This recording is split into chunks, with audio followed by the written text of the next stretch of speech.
안녕하세요. 스페리콘으로 배우는 수학과 물리라는 주제로 강의를 진행할 서울과학고등학교 안치환입니다. 과연 스페리콘이 무엇일까요?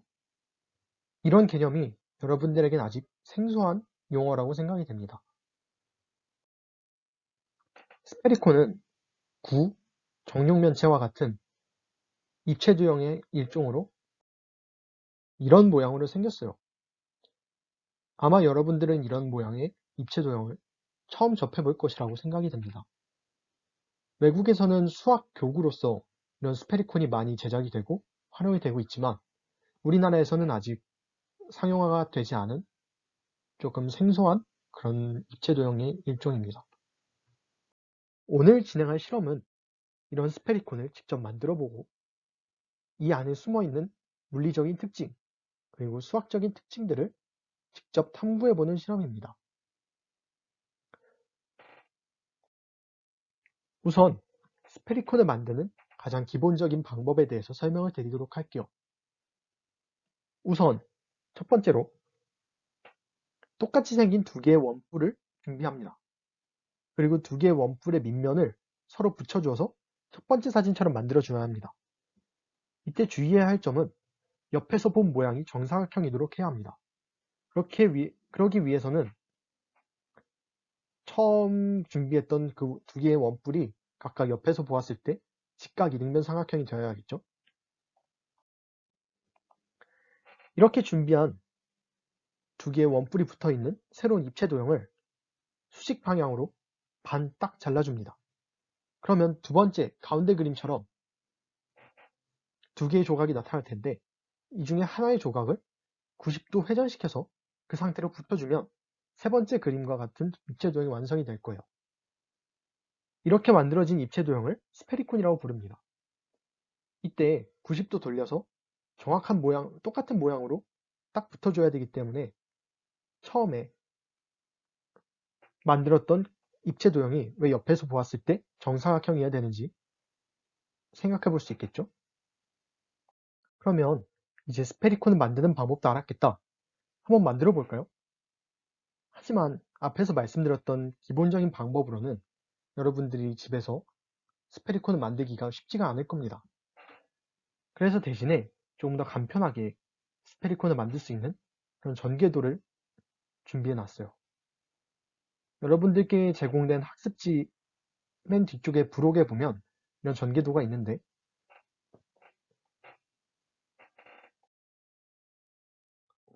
이런 모양의 그림일 거예요.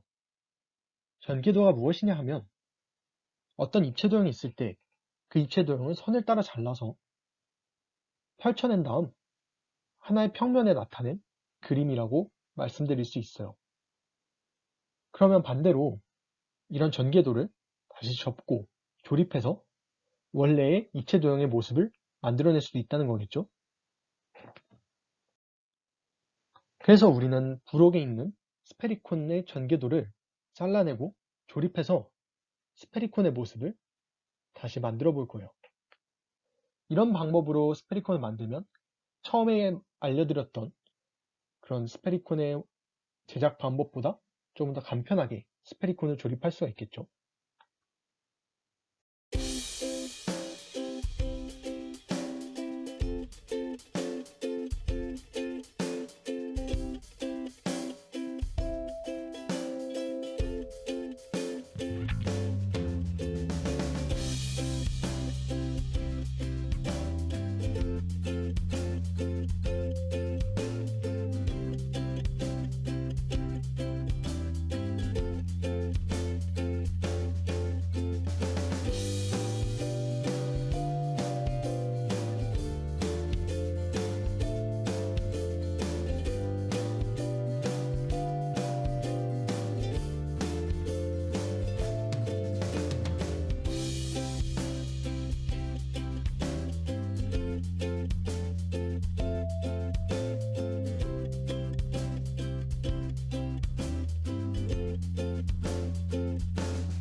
이제 여러분들 앞에 스페리콘이 하나씩 완성되어 있겠죠?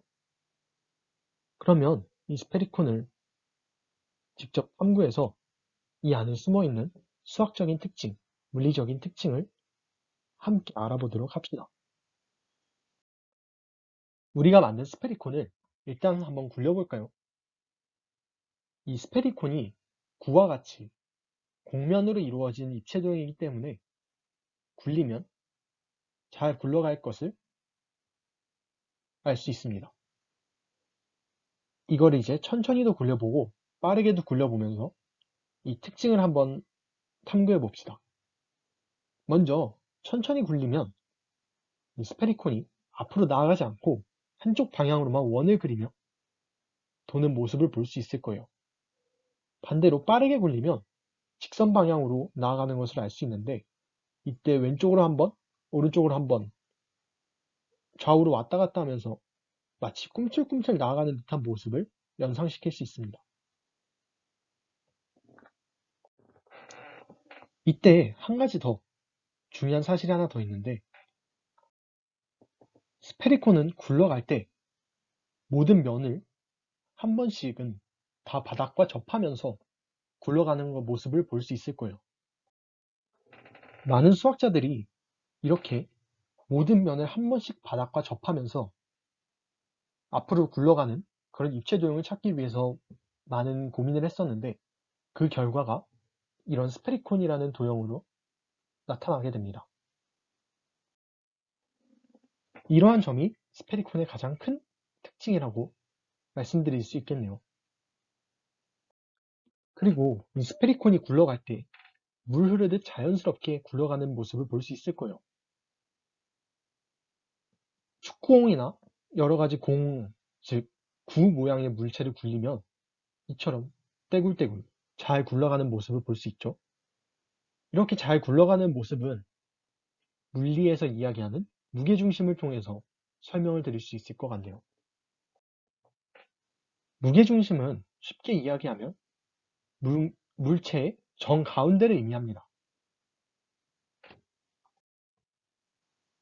이런 무게중심이 높이 있으면 불안정하고 낮게 있으면 안정적이며 이제 축구공을 굴려볼 때 안정적으로 잘 굴러가는데 이는 무게중심의 높이가 잘 변하지 않기 때문에 그래요. 구가 어느 방향으로 굴러가던 그 무게중심의 높이는 늘 일정하다는 것을 간단한 생각을 통해서 알 수 있습니다. 반대로 주사위를 굴리면 안정적으로 굴러가지 않고 덜컹덜컹거리면서 조금 불편한 모습으로 굴러가는 것을 알 수 있어요. 이는 굴러갈 때 무게중심의 높이가 계속 변하기 때문이에요. 이런 스페리콘이 구처럼 안정적으로 잘 굴러가는 이유는 이 무게중심의 높이가 굴러갈 때 크게 변하지 않기 때문이에요. 이런 점도 스페리콘의 물리적인 특징이라고 말할 수 있겠죠? 마지막으로 한 가지만 더 스페리콘 속에 숨어있는 수학적인 원리에 대해서 한 가지 더 설명을 드리도록 할게요. 여러분은 메비우스의 띠라는 것을 들어본 적이 있나요? 화면에 보이는 그림과 같이 생긴 이런 메비우스의 띠는 어느 수학책에서 한번 들어봤을 법한 한 이야기입니다. 수학자 메비우스가 생각해낸 하나의 띠로 이 띠의 특징은 앞면과 뒷면의 구분이 없다는 점입니다. 조금 더 쉽게 설명을 드리자면 이 메비우스의 띠 위에 개미 한 마리를 올려놨다고 생각을 해볼게요. 이 개미 한 마리가 앞으로 계속 나아간다면 이 띠를 한 바퀴 돌고 났을 때는 이 띠 위에 모든 점을 다 지나고 자기 원래 자리로 돌아온다는 것을 생각할 수가 있습니다. 아까 설명드렸던 스페리콘의 수학적 특징과 비슷하지 않나요? 스페리콘도 굴렸을 때 모든 면을 한 번씩 바닥과 다 지나면서 접하면서 굴러가는 특징을 확인할 수 있었을 거예요. 그렇기 때문에 수학자들은 이 스페리콘을 메비우스의 띠를 입체 도형으로 만든 그런 입체 도형이라고 부르기도 합니다.